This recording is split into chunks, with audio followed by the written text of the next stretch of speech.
Il est 13 h. Bonjour à tous. Merci de votre attention. Voici les titres à la une de l'actualité ce dimanche. Fin hier samedi à Tunis du Forum économique annuel Financing Investment and Trading Africa 2021. Un des enjeux de ce forum, proposer des mécanismes de financement des opérateurs africains dans un contexte marqué par la Covid-19. Les ministres d'État Kandia Camara et Kobena Kwasi Adjoumani ont pris part à cette 4e édition du FITA. Nous sommes aujourd'hui le dimanche 27 juin, journée internationale des micro et petites et moyennes entreprises. Les mesures d'aide à ces micro, petites et moyennes entreprises en période de Covid-19, bilan et perspectives. C'est autour de ce thème que se tient cette célébration. À suivre dans cette édition, le message du gouvernement recueilli par nos reporters Laure Goretti et Eric Goré. En Colombie, vendredi dernier, l'hélicoptère dans lequel voyageait le chef de l'État avec 2 de ses ministres a été la cible de plusieurs balles. Le gouvernement colombien a promis une forte récompense pour toute information permettant de capturer les auteurs de l'attentat contre le chef de l'État. Voilà pour l'essentiel. Oui, bonjour à tous. Le 4 janvier dernier, les agents de la brigade mobile de Maferré ont procédé à la saisie de 720 plaquettes de cannabis et d'un poids total de 1296 tonnes dans une palmeraie située dans la localité de Kakoukro, dans la zone d'Adiaké. Le 7 juin 2021, il y a juste quelques semaines, les services de douane opéraient une importante saisie de quantité de drogue, 1,2 tonnes de cannabis du côté de Grand Bassam, d'une valeur de 67 millions de francs CFA. Il y a de cela quelques années, en 2016 par exemple, la douane ivoirienne a saisi plus de 30 kg de drogue en provenance du Brésil et en partance pour le Burkina Faso, et 8 tonnes de cocaïne en direction de la Côte d'Ivoire ont été saisies en Bolivie. Une réalité qui illustre bien que la Côte d'Ivoire est devenue une zone de transit de drogue à cause de sa position géographique. Ces exemples ne sont que quelques-uns parmi tant d'autres. Fort heureusement, les autorités veillent à la lutte contre la drogue, et cette lutte contre la drogue s'intensifie. Vous l'avez certainement compris, mesdames et messieurs, nous parlerons de lutte contre la drogue, des avancées de la Côte d'Ivoire dans ce magazine de 13 h avec notre invité, M. Kouma Yao Ronsard d'Oncor. Bonsoir, M. Kouma. Bonsoir, M. Guivet. Et merci d'être avec nous sur ce plateau. C'est nous qui vous remercions de nous accueillir sur ce plateau. Et je vous retrouve dans une demi-heure, mais avant, parlons économie, direction Tunis, où s'est achevé hier samedi le Forum économique annuel Financing Investment and Trading Africa 2021. Un forum qui avait plusieurs enjeux, entre autres de proposer des mécanismes de financement des opérateurs africains dans un contexte marqué par la Covid-19, promouvoir les investissements et les échanges commerciaux intra-africains avec pour objectif de faciliter les échanges entre le Nord et l'Afrique subsaharienne. 2 ministres ivoiriens représentaient la Côte d'Ivoire à cette 4e édition du FITA, les ministres d'État Kandia Camara et Kobena Kwasi Adjoumani. Michel Digré. Plus de 1000 opérateurs économiques et 9 ministres d'Afrique subsaharienne, c'est le challenge relevé par les organisateurs du Forum économique FITA. En Tunisie, l'État de Côte d'Ivoire est représenté par 2 ministres, Kandia Camara et Kobena Kwasi Adjoumani, ainsi qu'une forte délégation d'hommes d'affaires ivoiriens. À l'ouverture des travaux, la ministre des Affaires étrangères, Kandia Camara, a rappelé les enjeux de la zone de libre-échange africain, ZLECAf, qui devrait contribuer à faire progresser la transformation structurelle de nos économies et à remodeler les marchés régionaux. Si nous parvenons à atteindre les objectifs de la ZLECAf, qui sont déjà bien définis, cela pourrait permettre à nos pays de sortir 30 millions de personnes de l'extrême pauvreté et d'augmenter les revenus de 68 millions d'autres bénéficiaires qui vivent avec moins de 5,50 $ par jour. Les objectifs de croissance solidaire et inclusive auxquels nous aspirons ne seront pas atteints si les entreprises africaines ne parviennent pas à tirer pleinement profit des opportunités en termes de commerce et d'investissement. Kandia Camara a par ailleurs invité les opérateurs économiques tunisiens à s'impliquer dans la mise en œuvre des projets structurants inscrits dans le cadre du Plan national de développement 2021-2025. L'enjeu de ce forum étant de promouvoir les investissements et les échanges commerciaux intra-africains afin de faciliter la coopération entre le Nord et l'Afrique subsaharienne.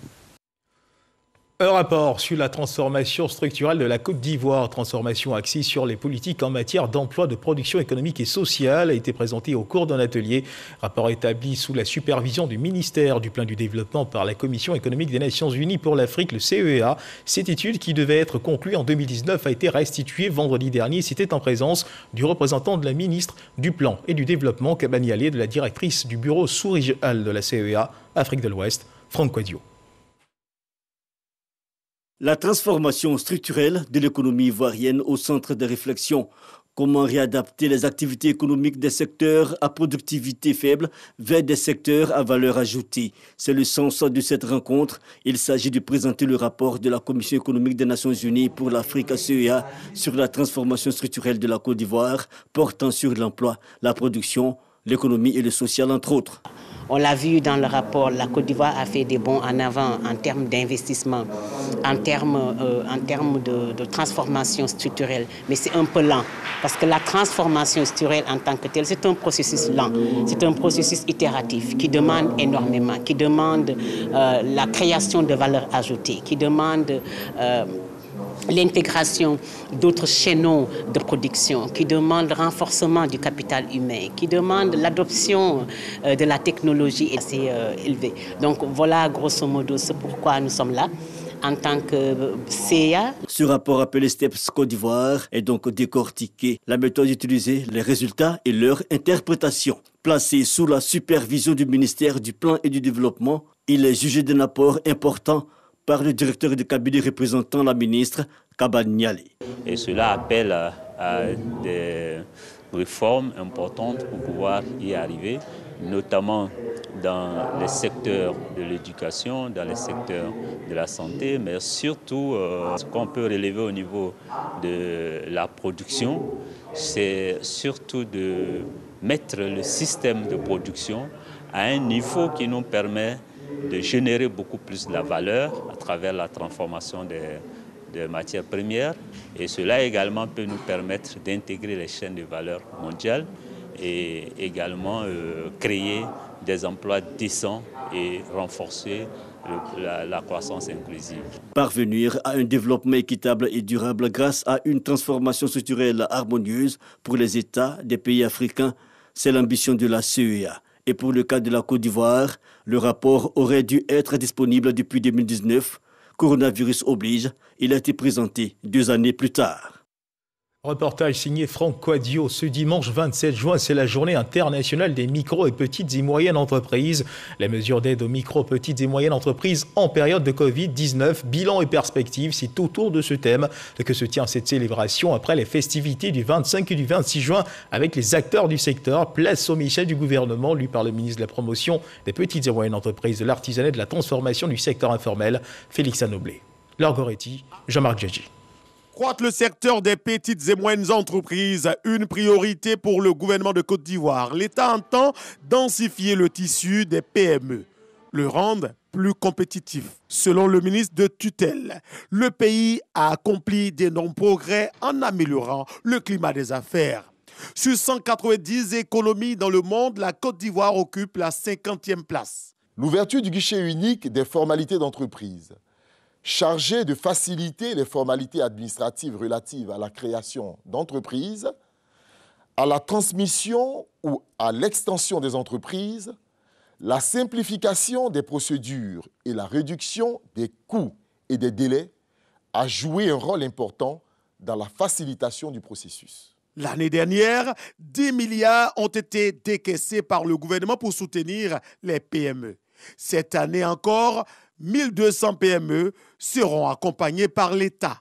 Outre ces mesures générales en faveur des PME, le gouvernement, face à la pandémie à coronavirus Covid-19, a pris différentes mesures administratives et sociales et mis en place différents fonds, dont le Fonds de soutien aux PME, le FSPME, et le Fonds d'appui au secteur informel, le FASI, en vue de préserver les outils de production et les emplois. Poursuivant, le ministre Félix Anoblé fait savoir qu'en Côte d'Ivoire, le plan national de développement PND 2020-2025 identifie clairement les investissements privés comme un relais de croissance fondamentale pour l'atteinte de ces objectifs. Reportage signé Laure Goretti et Éric Goré. Après le service sous les drapeaux, c'est une autre vie qui commence pour les militaires, la reconversion à la vie civile. Et pour réussir cette reconversion, un accompagnement mieux, un encadrement s'impose. Le bureau d'accompagnement à la reconversion des militaires s'active à réussir sa mission. Il a signé une convention spécifique avec ses différents partenaires pour permettre aux militaires et gendarmes de mieux préparer le retour à la vie civile et, s'ils le désirent, à celui de l'entrepreneuriat. Éric Goré. Des gestes d'une importance capitale, c'est bien la signature de conventions spécifiques qui lie désormais le bureau d'accompagnement à la reconversion des militaires, BAM, et leurs différents partenaires. Ensemble, ces différentes structures s'engagent à accompagner les hommes en armes dans le milieu civil. Une reconversion qui doit se faire de la plus belle manière. Dans la mise en œuvre du projet, sur environ 5600 candidats éligibles, 2108 sont à ce jour effectivement inscrits au programme, avec 70 d'entre eux souhaitant une insertion dans des emplois de la fonction publique, 106 orientés vers les emplois salariés du secteur privé et 1932, soit 92%, désireux d'entreprendre diverses activités. C'est donc à juste titre que la cérémonie de ce jour revêt un caractère important pour nous, car elle ouvre la voie au processus de reconversion de la majorité de nos bénéficiaires dans l'entrepreneuriat. Ce sont 2000 militaires et gendarmes qui vont démarrer ce projet. Le représentant du ministre d'État, ministre de la Défense, leur a prodigué des conseils pour réussir cette reconversion. La sécurité préside à tout développement dans un pays. Sans sécurité, il n'y a pas de développement.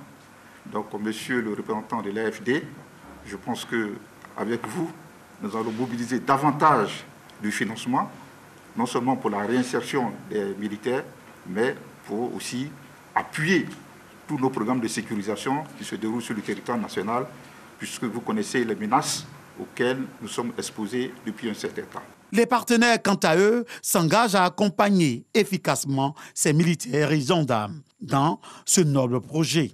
Les bénéficiaires ont plusieurs atouts qui vont militer forcément au succès de cette nouvelle vie. Un militaire reconverti est une force économique pour la nation.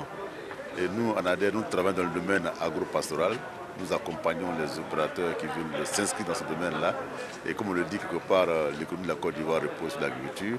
Nous avons pensé que c'était une très bonne initiative de la part du BARM de reconvertir les ex-agents de l'armée dans le domaine agro-silvopastoral. Cette signature de convention spécifique va concerner à court terme 5000 ex-militaires et gendarmes. Certains seront orientés dans le secteur privé et la fonction publique, d'autres dans l'auto-emploi. Et loin des chemins de la reconversion, intéressons-nous à la lutte contre la déforestation tropicale. Dans le cas de la lutte contre justement la déforestation tropicale, l'Alliance pour les forêts tropicales et le Forum économique mondial en partenariat avec Proforest étaient en atelier à Abidjan. L'objectif étant de créer des opportunités de dialogue afin de mobiliser les parties prenantes pour s'aligner sur des actions communes pour réduire la déforestation associée à la production agricole en Côte d'Ivoire. Astou Touré Danyoko. La Côte d'Ivoire possédait de vastes superficies forestières avec plus de 16 millions d'hectares de forêt. Un couvert forestier réduit dans le pays jusqu'à seulement 3,4 millions d'hectares au cours des dernières années, selon le Bureau national d'études techniques et de développement BNET. Tout s'organise donc par les parties prenantes pour trouver des solutions à cette disparition forestière.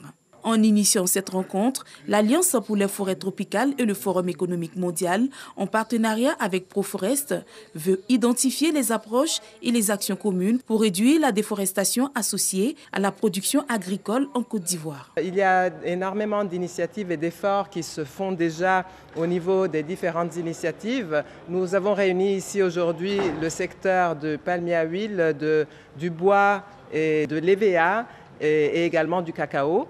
Et nous souhaitons voir comment, ensemble, on peut avoir un impact plus incisif et également comment créer des coordinations par rapport à ce qui se fait déjà. En 1960, c'était plus de 12 millions d'hectares de forêt que la Côte d'Ivoire avait.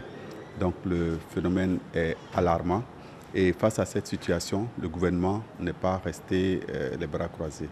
Et c'est ainsi qu'en mai 2018, nous avons adopté une nouvelle politique de préservation, de réhabilitation et d'extension des forêts, une politique ambitieuse. Le coût de mise en œuvre de cette stratégie, c'est environ 600 milliards de francs CFA. Jusqu'à 62% de la déforestation ivoirienne est attribuée à l'agriculture avec le cacao, le caoutchouc, le palmier à huile en tête. Face à cette situation, la Côte d'Ivoire, de manière générale, ainsi que les différentes filières agricoles, en particulier, ont pris des engagements et mènent des initiatives pour lutter contre ce fléau. Direction la région de la Nawa, une école primaire publique pour le village de Niapayo dans la sous-préfecture de Lilio, département de Soubré. C'est le don offert par la coopérative des éco-agriculteurs et producteurs de Robert Porte de Soubré. Les producteurs de café cacao de la localité s'engagent à travers cette action de développement à booster le secteur de l'éducation dans la région de la Nawa. Jean-Marc Djedji. Le village de Niapayo a désormais son école primaire publique. Ce bâtiment de 3 classes, financé à hauteur de 25 millions de francs CFA, est offert par la coopérative des éco-agriculteurs et producteurs de Soubré, EKPR. Une initiative qui vise à œuvrer davantage pour l'alphabétisation des enfants dans le village de Niapayo et dans la sous-préfecture de Lilio. Depuis les années passées, le village a souffert pour avoir une classe. Vous voyez, voici une classe que je vous montre là, dans l'ancien temps, qui a été utilisée par les maîtres. Et cela fait que quand les maîtres venaient même ici, tout juste après 2 ou 3 mois, ils se retournent. Aujourd'hui, vraiment, avec l'apport, l'arrivée de la coopérative, nous sommes très heureux. La coopérative aussi qui a construit ce bâtiment qui est là, qui est derrière, a promis l'équiper en mobilier, table, banc pour les élèves, et ils ont construit même un bureau, et l'équipement aussi pour le bureau, pour le directeur. Franchement, c'est une joie. Les responsables régionaux de l'éducation nationale ont exprimé leur gratitude aux producteurs de la coopérative qui, à leur tour, se sont dit prêts à doter leur localité de plusieurs infrastructures dans le domaine de l'éducation. Il ne s'agit pas seulement que d'acheter du cacao, mais il s'agit de pérenniser, comme son nom l'indique, la durabilité. Acheter du cacao durable veut dire aussi qu'il faut réfléchir comment accompagner les producteurs pour que tous les enfants de nos producteurs soient scolarisés. Avec un résultat net de 80 millions de francs CFA durant l'année écoulée, la coopérative donatrice veut contribuer fortement au développement des villages du département de Soubré. Le village de Kofikro dans le département de Bonan bénéficie désormais d'un centre d'études, d'éveil et de communication, de divertissement. C'est un don de la coopérative agricole Kapachiva et de ses partenaires, ce afin d'améliorer les conditions de scolarisation et d'épanouissement des enfants de ce village. Mahama Traoré. Dans le village de Kofikro, situé à 12 km de la ville de Bonan, les enfants bénéficient désormais d'un centre d'études, d'éveil, de communication et de divertissement. Alimenté à l'énergie solaire, cet ouvrage éducatif a été financé par Chokoneli Foundation grâce à l'entremise de la coopérative agricole Kapachiva. Avec l'outil informatique, tout le système multimédia qui est dedans, on pourra mieux encadrer les enfants. À la formation pratique et aussi à la formation aux nouvelles outils informatiques. En offrant ce centre, vous appréhendez ainsi l'enfant dans sa dimension binaire, c'est-à-dire l'enfant à la fois corps et esprit, qui a besoin d'être nourri, éduqué, soigné, choyé, afin qu'il devienne aussi un homme demain pour nous remplacer. Le centre d'études, d'éveil, de communication et de divertissement du village de Kofikro a été inauguré à la faveur de la célébration de la Journée mondiale de lutte contre le travail des enfants, célébrée chaque 12 juin. Avec vous, nous savons que notre place est à l'école et non dans les champs de cacao. C'est bien, mais nous voulons davantage d'actions concrètes pour nous maintenir à l'école dans de meilleures conditions. L'appel des enfants de Kofikro a un écho favorable. Les partenaires de la coopérative agricole Kapachiva ont pris l'engagement de construire dans ce village une nouvelle école primaire de 6 classes dotée d'une cantine et d'offrir 200 livres à la bibliothèque du centre ainsi que 500 kits scolaires aux écoliers lors de la prochaine rentrée scolaire. Et justement, moment culture, sachez que la RTI, la radio-télédiffusion ivoirienne, a procédé au lancement de ces programmes de vacances pour vous permettre de passer d'agréables vacances. Toutes les chaînes de la RTI sont mobilisées pour la réussite de ce pari. Les vacances, c'est en famille sur la RTI. Le thème, justement, qui a permis de guider ce lancement des vacances. Nous y reviendrons dans nos prochaines éditions. Mais parlons justement de lancement des vacances. On reste à la RTI, tel un phénix qui renaît de ses cendres. L'émission culturelle à succès de la radio-diffusion télévision ivoirienne Variétoscope, qui a bercé plus d'une jeunesse, animera à nouveau votre quotidien pendant ses vacances après une absence involontaire du fait de la Covid-19. Le lancement de l'émission a eu lieu au Studio B de la RTI. Pour cette édition, l'équipe de production avec à sa tête le producteur délégué Barthélémy Nabozouzou a annoncé des innovations. Jean-Marc Djedji. Du 3 juillet au 7 août prochain, les populations des villes de Mans, de Gagnoa, de Samatigila, d'Adzopé et d'Adiaké vont vibrer au rythme du concours de danse initié par la radio-diffusion télévision ivoirienne RTI. Ce à travers les présélections de l'émission à succès Variétoscope, mais avant ce rendez-vous à l'intérieur du pays, un avant-goût au lancement de cette édition 2021 au Studio B de la RTI.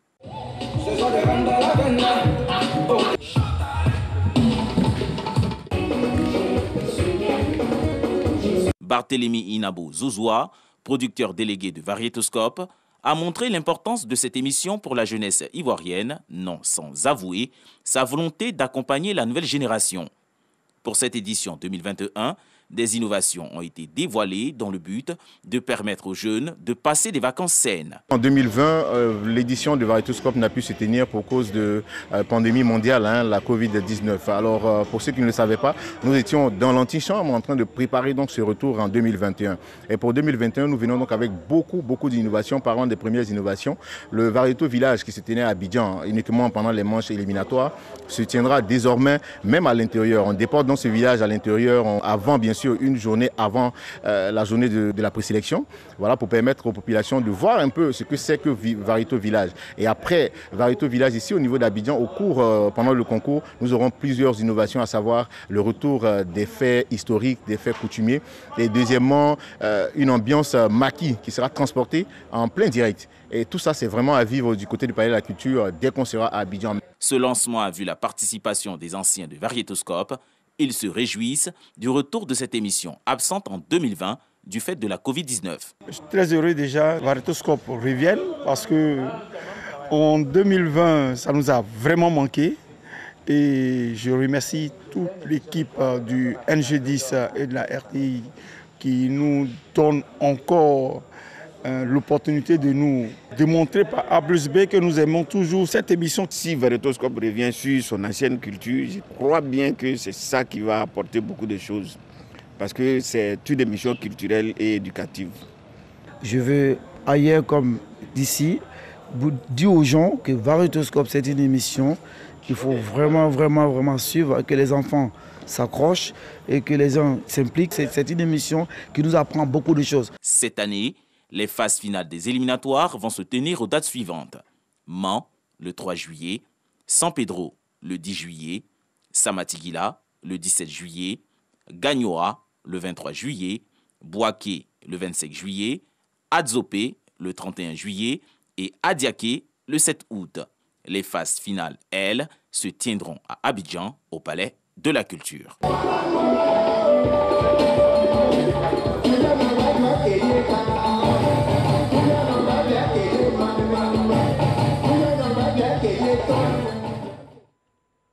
Voilà, bon retour donc à l'une des émissions cultes de la RTI. On continue de parler de culture. La 5e édition de la Semaine du Krobi a démarré depuis lundi 21 juin dernier. Cet événement culturel, qui est l'un des plus importants de la région du Zanzan, est un véritable creuset de valorisation du potentiel culturel et touristique de cette région.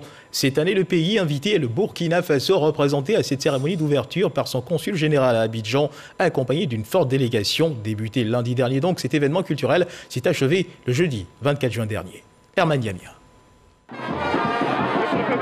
Perchées sur un échafaudage de 3 mètres de hauteur, ces jeunes filles tenant toutes des queues de chevaux en main au son de la fanfare dans une parfaite chorégraphie. Nous sommes à la semaine du Krobi, une danse traditionnelle de réjouissance des jeunes filles de l'ethnie malinké de Côte d'Ivoire. Réservée aux jeunes filles vierges de la communauté, cette danse permet à celles qui vont se marier de faire leur dernière sortie de célibataire en compagnie de leurs amis et aussi un moment de fierté pour les parents. Le Kouroubi était un événement culturel qui existe sous nos cieux depuis des décennies.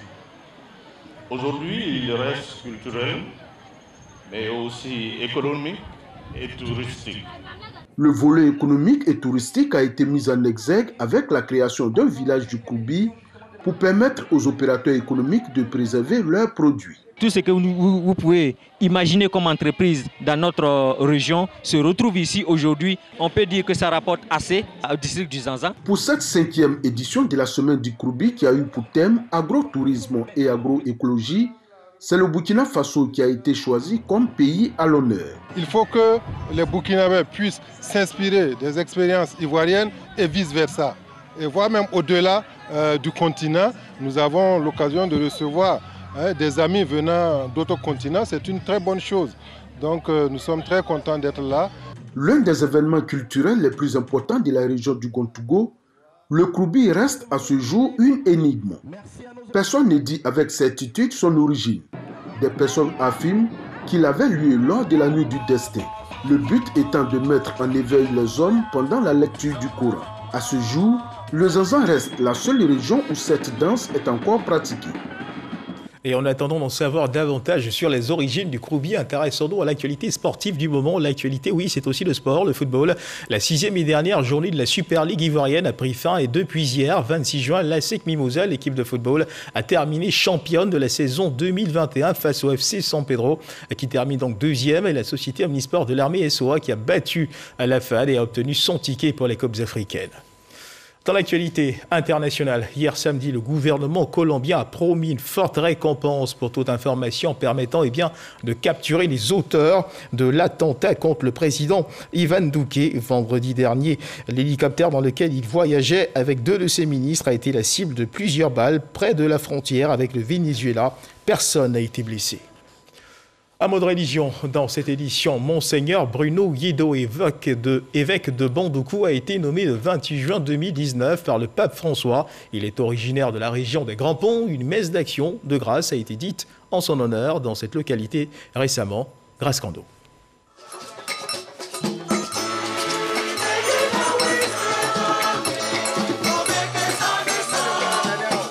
Messe d'action de grâce de Monseigneur Bruno Yedo Esso, évêque du diocèse de Bandoukou, mais fils de la région des Grands Ponts.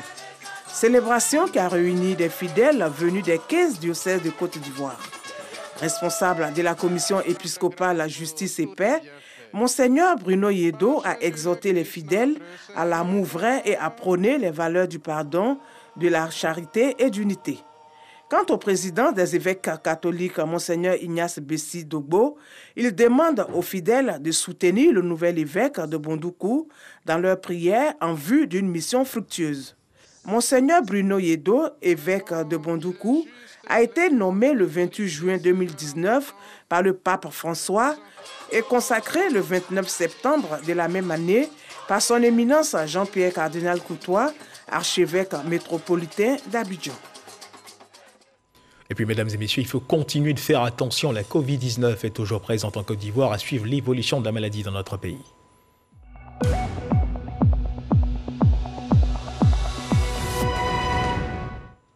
Le ministère de la Santé, de l'Hygiène publique et de la couverture maladie universelle a enregistré hier samedi, à 26 juin 2021, 39 nouveaux cas de Covid-19 sur 2433 échantillons prélevés, soit 1,6% de cas positifs, à 34 guéris et 0 décès. À la date du 26 juin 2021, la Côte d'Ivoire, notre pays, compte donc à 48 176 cas confirmés, dont 47 749 personnes guéries, 311 décès et 116 cas actifs. Le nombre total d'échantillons est de 701 511.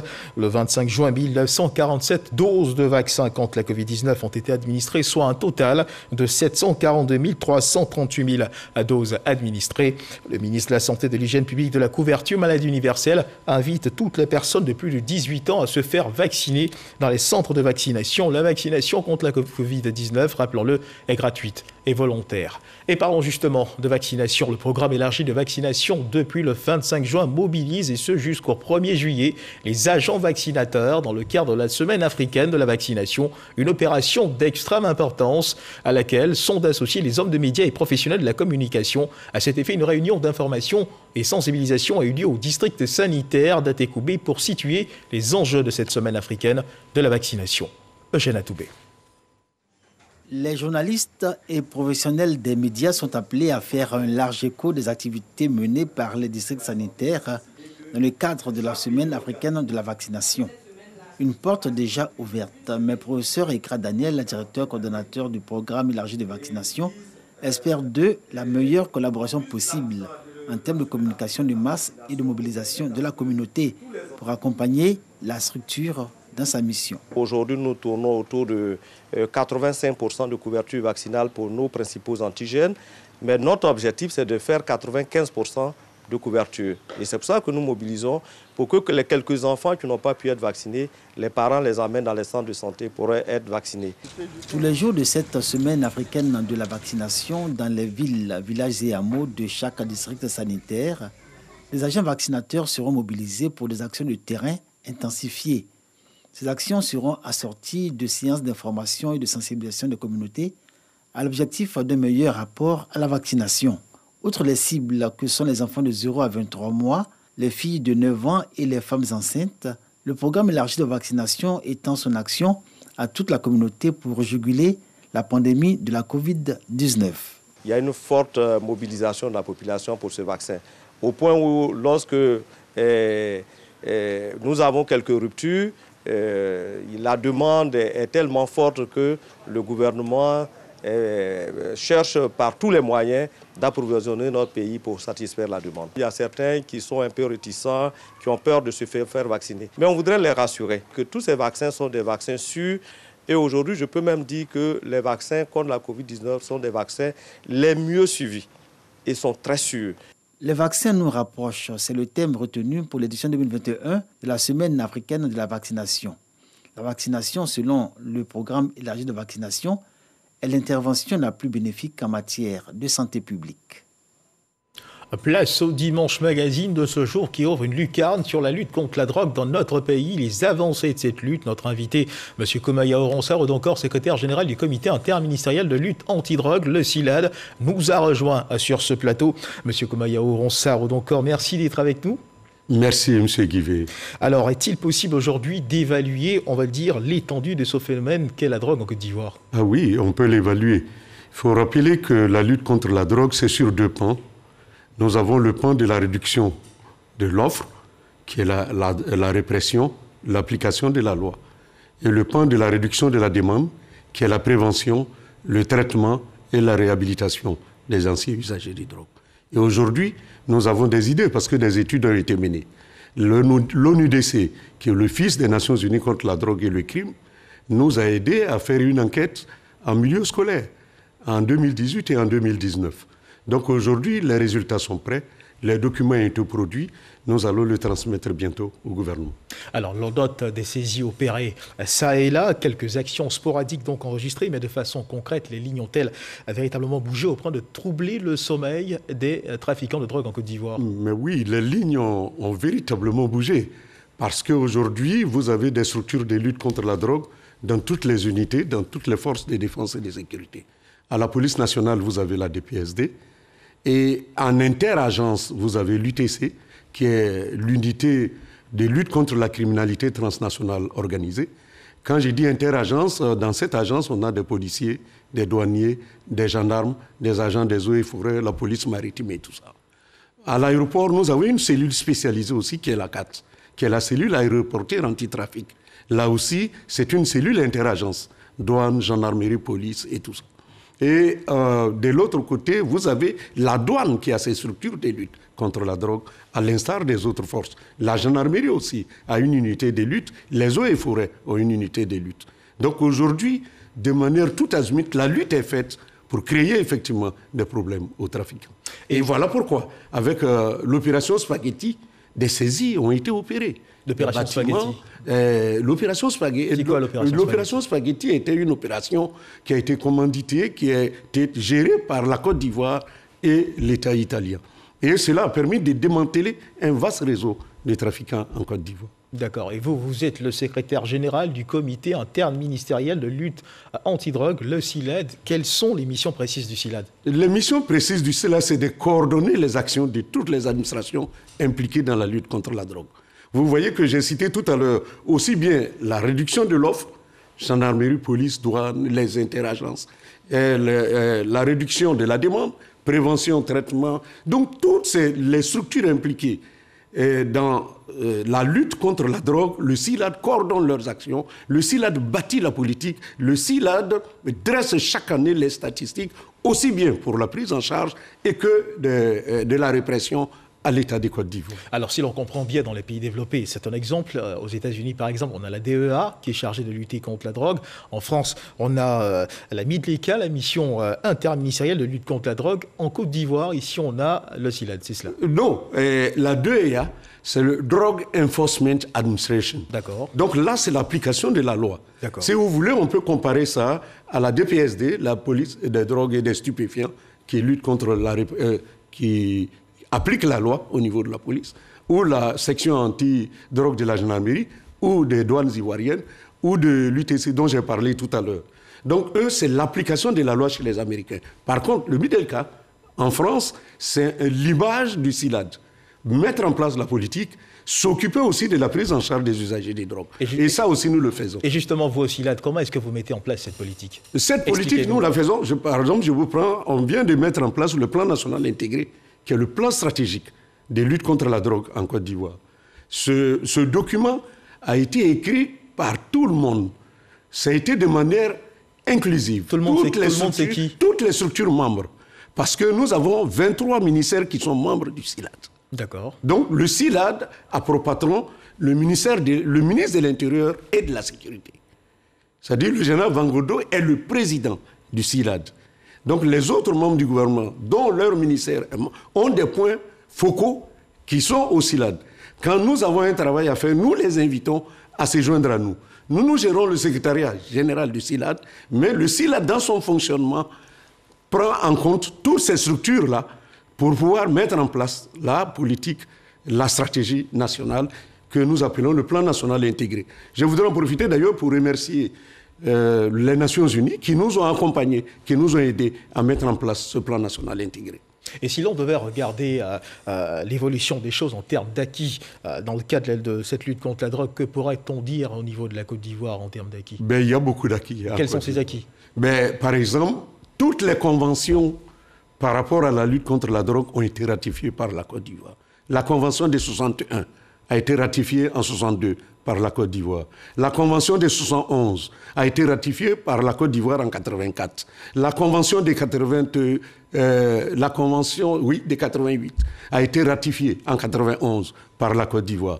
La convention sur le terrorisme, parce que c'est ça aussi, le terrorisme qui a été adopté par l'ONU en 2000 a été ratifiée par la Côte d'Ivoire en 2012. La convention sur la corruption qui a été prise en 2003 par les Nations Unies a été ratifiée en 2012 par la Côte d'Ivoire. Donc, et aujourd'hui, la Côte d'Ivoire a toutes les structures en place. Comme je vous ai cité tout à l'heure, les structures de lutte contre la drogue au niveau des forces de défense et de sécurité. Mais au niveau aussi de la prise en charge, nous avons le PNTA, qui est le programme national de lutte contre le tabagisme, l'alcoolisme et les autres addictions.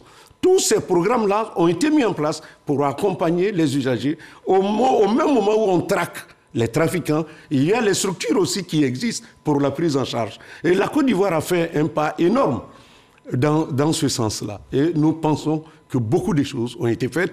Des professionnels ont été formés à la prise en charge des usagers. Et parce que la Côte d'Ivoire a signé un partenariat avec les États-Unis à travers ANL et le Colombo Plan, qui est situé au Sri Lanka, au Colombo. Et cette structure a permis donc de former 18 professionnels ivoiriens pour la prise en charge des usagers des drogues. Et justement, sur la traque des trafiquants de drogue, nous allons revenir, mais avant, suivons ensemble cet élément de notre reporter Jean-Marc Djadji qui nous renseigne sur les avancées de la Côte d'Ivoire engagées par la Côte d'Ivoire. Merci. L'abus et le trafic illicite de drogue, un fléau à éradiquer pour les pays africains. En Côte d'Ivoire, au cours de ces 2 dernières années, le ministère de l'Intérieur et de la Sécurité a enregistré des avancées avec des saisies de plus de 10 tonnes de cocaïne et de cannabis. Des drogues en provenance de pays d'Amérique du Sud et d'Europe, commercialisées par un vaste réseau international très vite démantelé en février et mars 2021 par les autorités ivoiriennes. Les actions de sensibilisation de l'État s'orientent de plus en plus vers la jeunesse, couche la plus impactée par la drogue avec 66% de personnes déférées. À l'heure de la crise sanitaire due à la Covid-19, les toxicomanes sont considérés comme des couches vulnérables par l'Organisation mondiale de la santé. Le gouvernement est déjà à pied d'œuvre. Alors justement, votre réaction rapidement par rapport à cet élément de notre reporter Jean-Louis. C'est ce que je vous disais. Beaucoup de choses sont faites, mais dans cela, nous ne devons pas nous arrêter. Quand on connaît des lois comme la loi de Pareto, quand on connaît des lois comme la loi d'iceberg, c'est-à-dire ce que nous saisissons, ça veut dire que quelque chose passe. Nous sommes un pays de transit et nous sommes en train de devenir aussi un pays de consommation. Et c'est là, par rapport à toute la lutte qui est menée, les gens... Parce qu'il y a la CENTIF qui trace aussi, en matière de corruption, qui trace le blanchiment d'argent. Et tout ça fait qu'aujourd'hui, les trafiquants utilisent des superficies pour pouvoir passer à travers les mailles, mais l'État de Côte d'Ivoire a toutes les structures en place pour pouvoir lutter contre. Et parlons justement de subterfuge. Qu'est-ce qui est fait de façon concrète pour décourager ces trafiquants? C'est vrai qu'il existe les structures, il est également indéniable qu'elles travaillent d'un commun accord, mais de façon pratique sur le terrain, comment est-ce que ces actions-là sont coordonnées? D'abord, il y a la loi, parce qu'avant toute chose, il y a la loi. La loi 686 du 22 juillet 1988 est une loi qui lutte contre le trafic des drogues. Et alors, cette loi c'est elle qui donne l'autorisation à toutes les structures pour pouvoir lutter. Et la Côte d'Ivoire a mis en place des politiques. La Côte d'Ivoire a ratifié les différentes conventions, ce qui fait qu'il y a une communication entre l'international, les structures, du point de vue international, avec les structures ivoiriennes, pour suivre tout ce qui passe ici, pour suivre à la trace les trafiquants qui passent dans notre pays pour aller ailleurs. Voilà pourquoi tout à l'heure, j'ai parlé de l'opération Spaghetti. Et lorsque vous avez lancé tout à l'heure le journal, vous avez parlé de 8 tonnes qui ont été saisies en Bolivie. Mais c'est parce qu'il y a un travail qui est fait à partir de la Côte d'Ivoire et aussi parfois à partir de l'étranger pour pouvoir suivre à la trace et traquer les trafiquants. Donc, il y a un travail qui est fait en sourdine. C'est parce que c'est un travail où on ne sort pas pour aller dire voici ce que nous faisons. Si nous le disons, nous ne serons plus efficaces. Et on voudrait savoir, cette stratégie, elle prend en compte également nos frontières parce qu'on sait combien de fois il est parfois facile pour les trafiquants de les traverser. Mais vous avez parlé tout à l'heure de la douane qui a arrêté à la frontière. Et la douane est la première barrière et la douane le fait très bien. Toutes les statistiques que vous avez données tout à l'heure. Mais est-ce que la douane a les capacités de couvrir justement en termes de périmètre de sécurité? Mais voilà pourquoi vous avez la gendarmerie, la police, les eaux et forêts représentés sur toute l'étendue du territoire national pour pouvoir lutter. Il n'y a pas de ville où vous n'avez pas une structure de la police. Des luttes contre la drogue, je ne dis pas la police, comment on peut appeler ça, la police républicaine, les commissariats. En dehors des commissariats, vous avez la police spécialisée, vous avez la gendarmerie spécialisée, et vous avez aussi les eaux et forêts qui ont des unités dans tous les pays, dans toutes les villes. L'on assiste régulièrement à des opérations de destruction de fumoirs, qui sont même suivies de grandes publicités. C'est ça. Et souvent, ces fumoirs-là existent, on est à la barbe des riverains. Est-ce que ces actions ne sont pas des coups d'épée dans l'eau? Non. Ce ne sont pas des coups d'épée dans l'eau. Parce qu'il faut dire qu'un fumoir... On détruit un fumoir ici. Non, le problème c'est qu'un fumoir c'est quoi? Un fumoir peut être un lieu ouvert, ça peut être un lieu semi-clos, comme un lieu clos. Un fumoir c'est comme un grain où on se retrouve pour partager quelque chose. Donc quand on dit on a détruit, on récupère tout ce qui est matériel pour pouvoir pavoter, si je peux utiliser ce terme-là. Donc c'est une destruction, puisque ce matériel, quand on le récupère, il n'est plus remis dans le circuit. Donc naturellement, il disparaît. Et lutter contre la drogue, ce n'est pas seulement combattre ce fléau de front, c'est aussi le faire de façon indirecte. Alors, qui dit procédure indirecte parle justement de sensibilisation. Est-ce que des actions de sensibilisation sont menées par le CILAD? Merci beaucoup. Voilà pourquoi nous étions à l'université cette semaine. Par rapport à la journée, par rapport à la journée internationale de lutte contre la drogue. Cette année, nous avons choisi le monde universitaire. Et quel est le message que vous avez passé à l'université? Le message que nous avons passé à l'université, c'est qu'un travail puisse être fait, parce que nous étions à l'UFR de criminologie, où la drogue est enseignée aux étudiants. Et il faudrait que des publications, des éléments la recherche soit faite dans le domaine de la drogue pour informer suffisamment le gouvernement. Et nous en avons profité pour informer les étudiants, pour informer les enseignants, pour leur donner le matériel, les outils nécessaires pour pouvoir lutter eux-mêmes contre la drogue, parce que c'est un combat permanent par rapport à la consommateur, par rapport aux consommateurs. Ce n'est pas évident de s'en sortir parce que c'est pas facile. D'accord, alors rapidement, je suis toxicomane, j'ai envie de fuir une cure de désintoxication. À quelle porte je frappe rapidement? Soit je vais à l'INSP chez le professeur Io, qui est là, qui va nous recevoir. Il est professeur de psychiatrie. Ou on va à Bingerville. C'est vrai, on parle d'hôpital psychiatrie, mais à côté, il y a des centres de prise en charge. Ou on va à Bassam, parce que le ministère de l'Intérieur et de la Sécurité a un centre de prise en charge au niveau du centre régional de formation à la lutte contre la drogue. Et le responsable médical là-bas, c'est le docteur Kofi Brou, qui est médecin commissaire. Alors la question de la lutte contre la drogue, il est clair qu'en 15 minutes, nous ne finirons pas et bien d'en parler. Rapidement, votre mot de fin.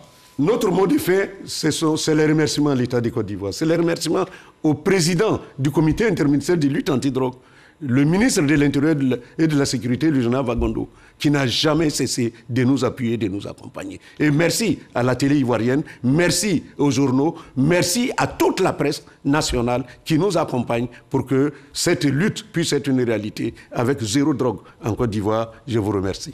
Merci à vous. Sur ces mots se referment les pages de ce journal. Juste avant de rendre l'antenne, je rappelle que dans le cadre du Dimanche Magazine de ce 13h, nous recevions M. Kouma Yao Ronsard Odonkor, secrétaire général du comité interministériel de lutte anti-drogue, avec lequel nous avons fait un tour d'horizon des acquis, mieux des avancées enregistrées par la Côte d'Ivoire dans le cadre de la lutte contre la drogue. Merci de nous avoir suivis. Dieu garde la Côte d'Ivoire.